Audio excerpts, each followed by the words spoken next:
बहुत समय पहले की बात है। एक गांव था। उस गांव का नाम माधवपुर था। उस गांव में एक जमींदार और उसकी पत्नी रहते थे। जमींदार बहुत अमीर था। अमीर होने के साथ साथ वो बहुत अच्छा इंसान था।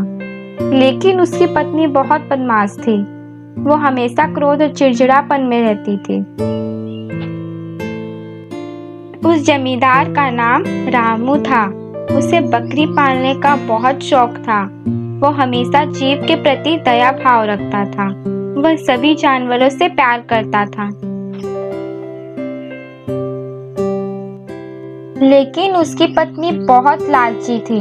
वो इतनी धनी होने के बाद भी वो अपने बकरियों को बेचकर पैसे लेती थी और बाकी बकरियों का मांस बनाकर खा जाती थी।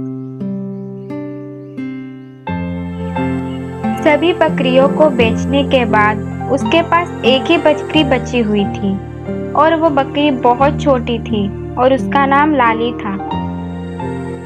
सभी बकरियों को बेचने के बाद उसके पास एक ही बकरी बची हुई थी और वो बकरी बहुत छोटी थी और उसका नाम लाली था। उसकी पत्नी हमेशा उस बकरी को ताना मारती थी क्योंकि वो बकरी दुबली पतली थी। वो घास भी नहीं चरती थी। वो बकरी को बोलती थी, ये बकरी कोई काम की नहीं, चाहे ये कुछ भी खा ले, मोटी ही नहीं होती और ये घास भी नहीं चरने जाती है। फिर दूसरे दिन रामू की पत्नी बकरी को जंगल में जाने के लिए छोड़ती है और बोलती है, तू जा और जंगल से कुछ खाकर आना, वरना मैं तुझे बेच दूंगी या तुम्हें खा जाऊंगी।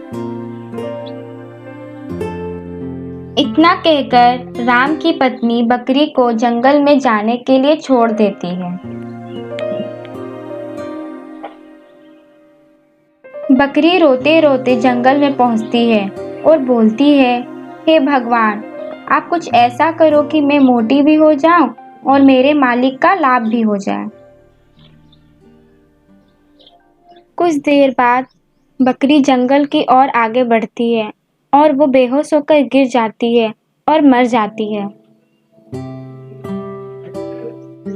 तभी वहां एक उसे चुड़ैल देख लेती है और बोलती है, ये बकरी तो मेरी बहुत काम की है, मैं इसे तो खा जाऊंगी। लेकिन बकरी मर चुकी होती है। चुड़ैल उसे मरते हुए देखती है। वो देखती है बकरी के आंखों से आंसू निकल रहे होते हैं। तभी चुड़ैल उस आंसू के वजह से बकरी के अंदर घुस जाती है, उसके शरीर को वश में कर लेती है। बकरी के शरीर में प्रवेश करने के बाद चुड़ैल अचानक से खड़ी हो जाती है और जोर से हंसने लगती है। फिर वो बकरी सीधा अपने मालिक के घर जाती है और जाते ही रामू की पत्नी को अपने सींग से मारने लगती है। वो बकरी जैसे ही रामू की पत्नी को मारती है, वैसे ही रामू की पत्नी नीचे गिर जाती है। रामू की पत्नी बहुत गुस्से में आ जाती है और बोलती है, इस बकरी को आज क्या हो गया है? इस बकरी को मैं नहीं छोड़ूंगी। इसकी हिम्मत कैसे हुई मुझे मारने की? इतना कहकर रामू की पत्नी उस बकरी को मारने के लिए दौड़ती है तो बकरी फिर पीछे से एक लात मारती है और बोलती है, ये बुढ़ी मुझे खाने को दे। उसका मालिक देखकर डर जाता है और बोलता है, उसकी बकरी कैसे बोल रही है। फिर उसकी पत्नी बकरी को सूखा घास लाकर देती है तो बकरी बोलती है, क्या रामू, तू मुझे ऐसा खाना खिलाएगा, मुझे अच्छा ला कर दे। रामू हैरान रहता है कि उसकी बकरी कैसे बोल रही है। तभी रामू बोलता है, तुम कौन हो? मैं एक चुड़ैल हूँ। तुमने अपनी बकरी को कुछ खाने के लिए नहीं देते हो और उसकी देखभाल भी नहीं करते हो और तुमने उसे जंगल में छोड़ दिया था। वो भूख प्यास के कारण मर गई। बोलो तो मेरी नजर उस पर पड़ गई। मुझे उससे बहुत दया आई और मैं उसका बदला लेना आई हूँ। मैं तुम दोनों को मार डालूंगी। सबसे पहले तो तुम्हारी पत्नी को मार दूंगी। उसकी पत्नी सारी बातें सुन लेती है और उससे ताजा घास लाकर देने लगती है।